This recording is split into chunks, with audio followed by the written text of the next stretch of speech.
What's going on, everybody? I'm back with another video. I'm doing this live.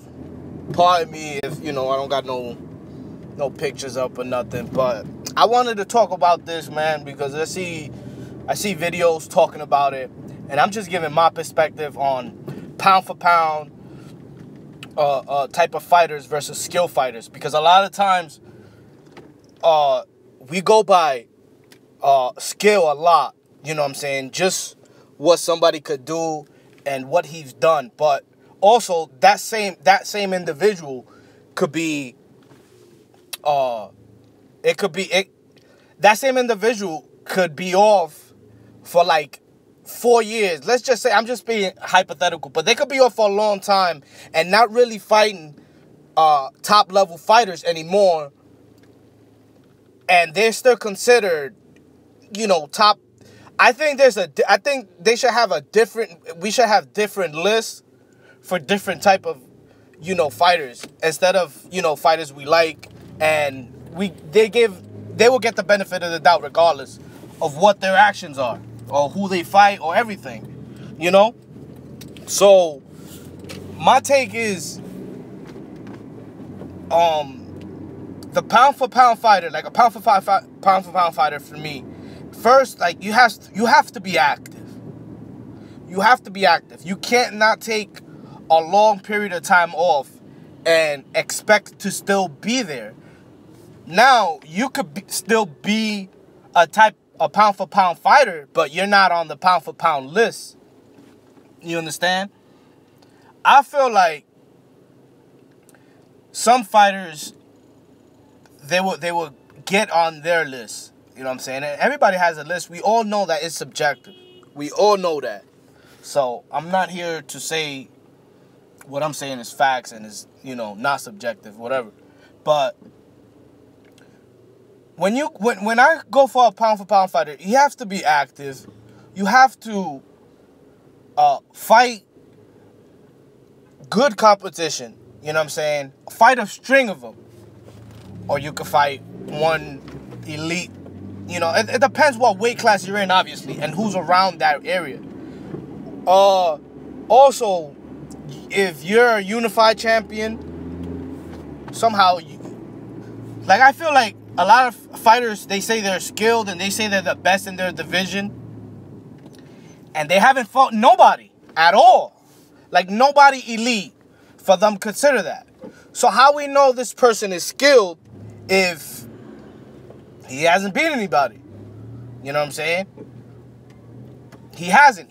Not only has he not beat anybody, he does not have a world title. Because we could say that certain fighters that unified right now hasn't fought anybody. You know what I'm saying? There's a few fighters out there. Or maybe one there is. I don't know. So I feel like certain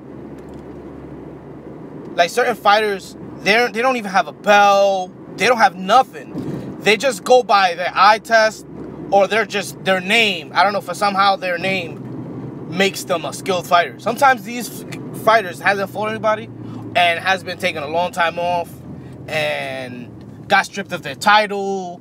All these things are examples of what I'm talking about. But they'll still say that, oh, that person is the best person in the division. Like, how, if you're not established, this is when it comes to being an established fighter. You know what I'm saying? If you have no establishment, how can we say you're a skilled fighter?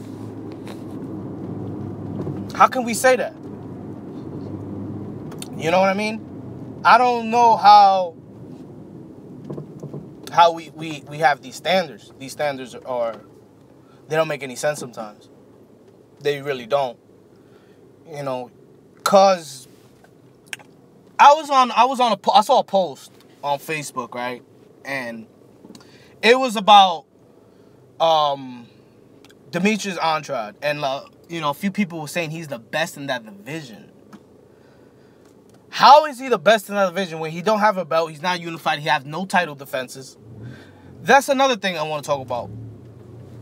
But yeah, how can Demetrius Andrade, for example, be the best at 154 and never beat nobody at 154, and was a world champion, got stripped, and you know, he got stripped, and he hasn't done anything since.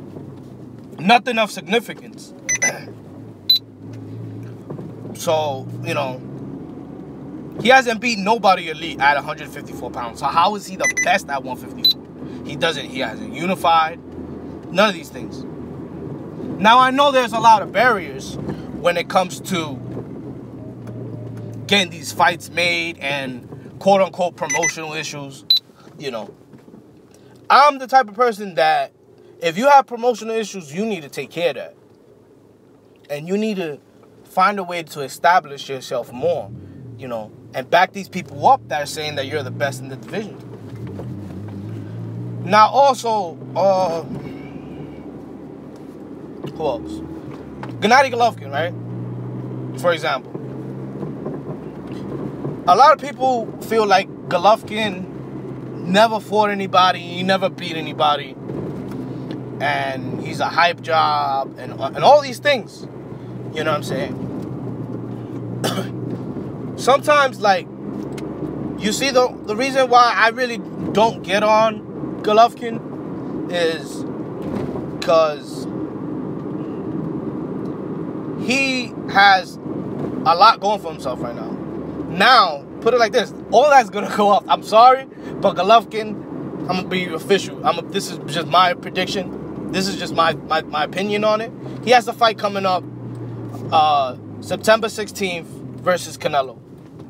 He needs to knock Canelo out. Simple. It's that simple.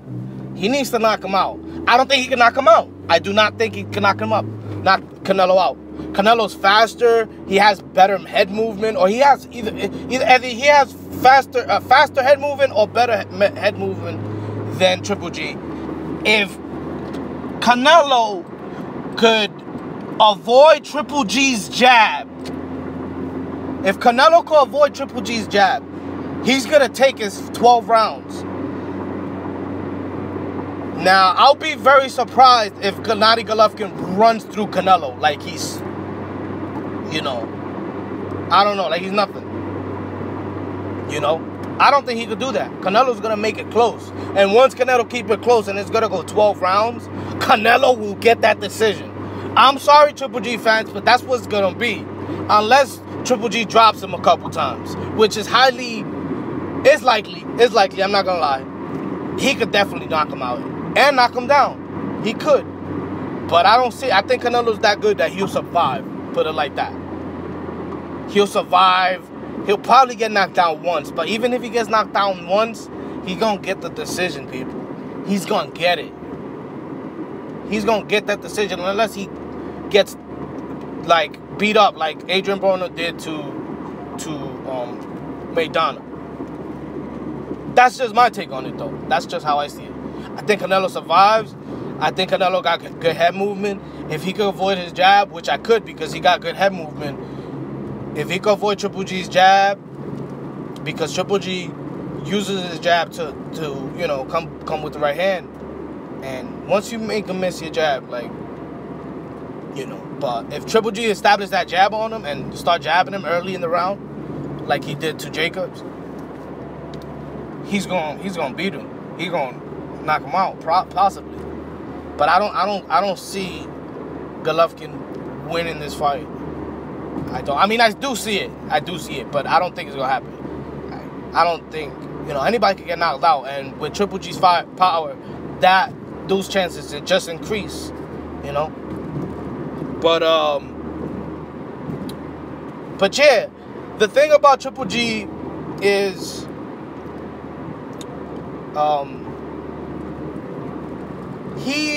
he had a lot of title defenses, man, and I don't know, that's just something for me that I hold as a standard.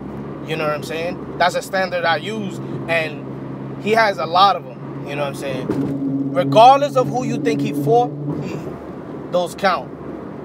And I know that this is just my opinion about the WBA. He had you know, there are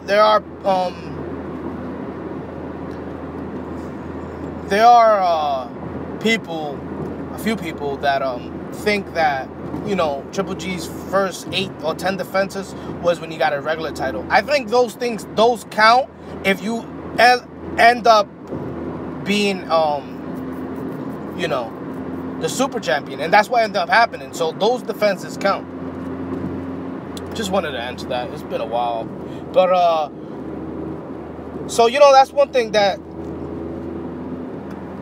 I see about Triple G, that you can't really, you know, you have 18 defenses and you have 3 belts. Like, that holds a lot of weight to me. You know what I'm saying? And his skill, that's why. Why does he have 18 defenses? Because he's a skilled fighter. That's why. Because he's a skilled fighter. Not every skilled fighter could do that. You know what I'm saying? Now, when you have fighters like Guillermo Rigondeaux, I think he's definitely top 3 most skilled fighter, but not pound for pound fighter because of his activity. And I know he has promotion issues, but that's not my problem. You know what I'm saying? I'm going by what's in front of me and what's your stats. You know what I'm saying? Now, you know, I always said this, and I'm going to continue to say it. Rigondeaux, if he does not get this Lomachenko fight, which I don't think is going to happen ever. It's just impossible. The way things are going, I don't know. But we'll see. Hopefully we'll get this, man, because I want that fight, obviously. I want to see that fight. And if it's in the East Coast, I'll most likely be there. But, you know, because when he's in there, when Guillermo's Rigondeaux in there with his opponent, regardless who these opponents are, he beats them. You know what I'm saying? And he had a very close, well, not a close fight, but he almost lost the fight to Amagasa. But it is what it is. I don't really care about that fight. I mean, you know, I was surprised when I heard that he survived. But, so back to Rigo, like, but that's the thing what I think, that's my take on Rigo. Like, as far as skilled, he is a pound for pound fighter, but he's not a pound for pound, he's not on the list, like on the best, because of his bullshit, you know what I'm saying? Like, he's been in a lot of bullshit, and I get it, I understand, you know what I'm saying? Yes, a couple guys ducked him, you know what I'm saying? At that weight class. A couple guys ducked him, you know what I'm saying? Leo Santa Cruz, Frampton, easily. They should have fought him, but it is what it is. Rigo needs to move down to 118 pounds and try to get fight, man. Like, it's just hard to think that he can't get a fight to, like, no big fights. Like, he needs to do something. He should move down to 118 pounds and see what's popping over there. He needs to tell his manager, whoever, his team, to do that if he cannot get a fight with Lomachenko or anybody else at featherweight. Come on, you gotta. There's somebody out there that have to fight. Like, come on. You can't just be on the shelf, man. I mean, he's not on the shelf anymore. I think his last fight was with Flores about the no contest. Yeah, that was a no contest. It was a punch after the bell. So, you know what I'm saying? Did Flores faked it? Of course he faked it. I mean, come on. Anybody know that? Anybody know that? You know? So, you know, you got Rigondeaux over there. You know what I'm saying? So that's his problem. But here's my pound for pound list. It's I got Ward at 1, 2 Crawford, 3 I think I got Canelo. You see, I'm gonna tell you why I got Canelo number 3. Obviously, he's a skilled fighter, and his resume is good. You know what I'm saying? He got a good resume. He got 1 loss. And like it or not, he's one of the most, he is basically the most established boxer in boxing. You know what I'm saying? He gets paid the most. He's a superstar. You know what I'm saying? So that obviously gets you on the pound for pound list, because you got to be skilled to be a superstar. I mean, there are certain fighters, I'm not gonna lie, that not skilled and become superstars, but they don't end up beating anybody. So, you know what I'm saying? Canelo has beaten a lot of good fighters. Cotto and Lara, like, what 2 fighters? Like, let's say, who would people say? Okay, you could put it like this, and I got Lara number 2. You could put it like this. let's say Crawford. Who's better? Who's a more skillful fighter?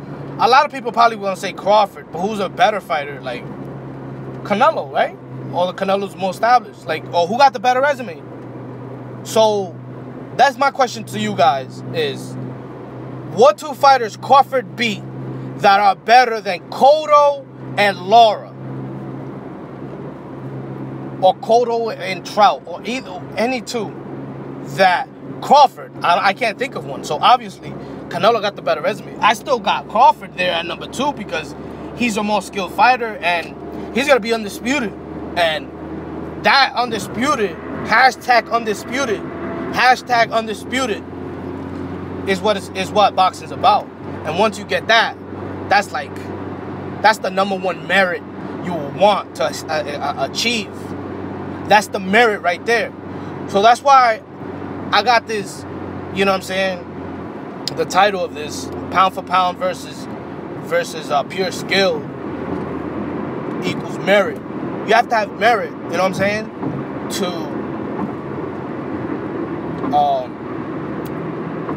to be successful, to be a successful boxer.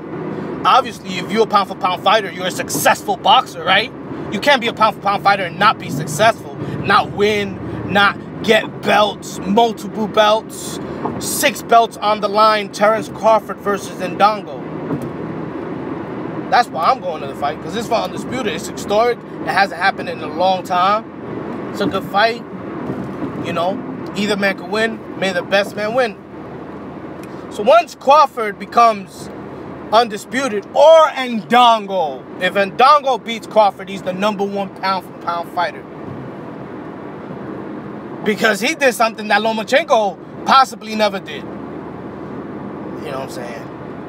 I got Lomachenko at number 10 because, well, it depends who you're fighting too. This is another standard. Who are you fighting to be on the pound for pound list? Who are you? Who are you to be fighting anybody? You know what I'm saying? So a lot of Lomachenko fans feel like he's number 1 pound for pound fighter, but he's fighting Marriaga. I don't care about the excuses. I don't care. I don't care Salido got hurt. I do not care. That's not my problem. I gave you guys a list of fighters that he could have fought. Out of 20 guys, you telling me you can't pull up 2 of them that are available? Come on. Come on. I'm not stupid. So, that's why I got Canelo number 3 on the pound for pound list.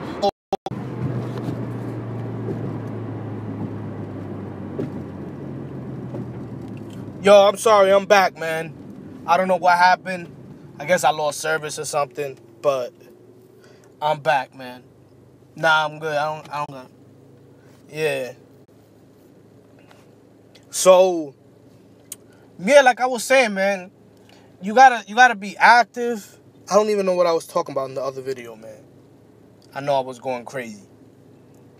I know I was sounding like I was ranting. But anyways, I was talking about Thurman at number 4. He number 4 on my pound for pound list. So we got Ward, Crawford, number 2.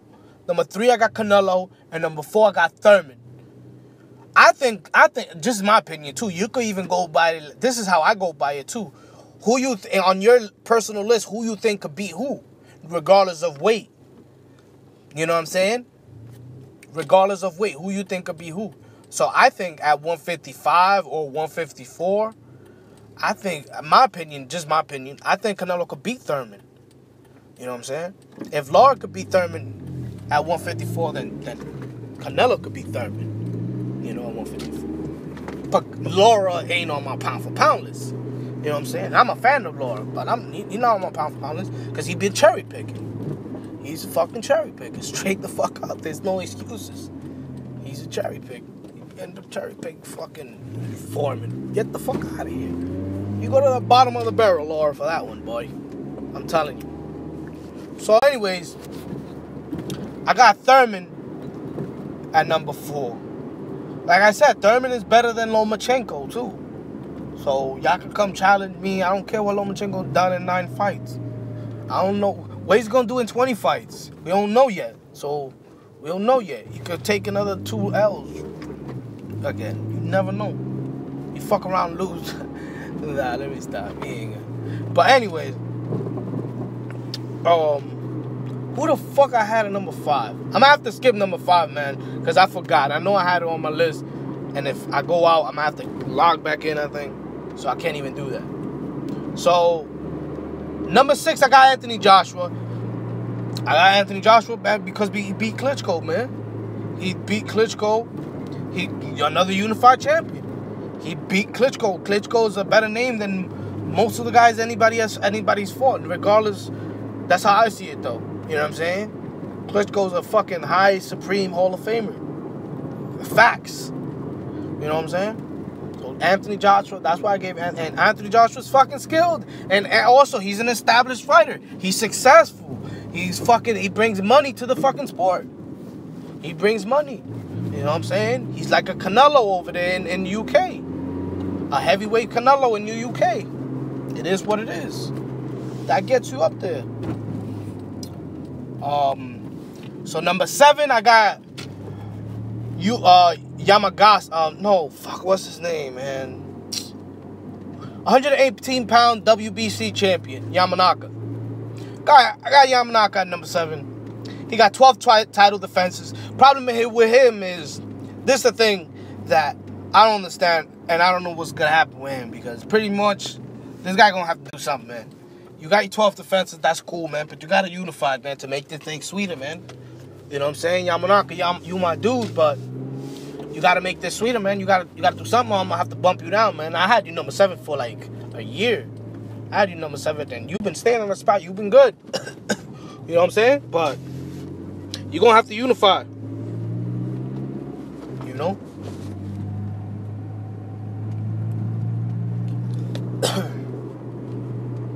So number 8, I have who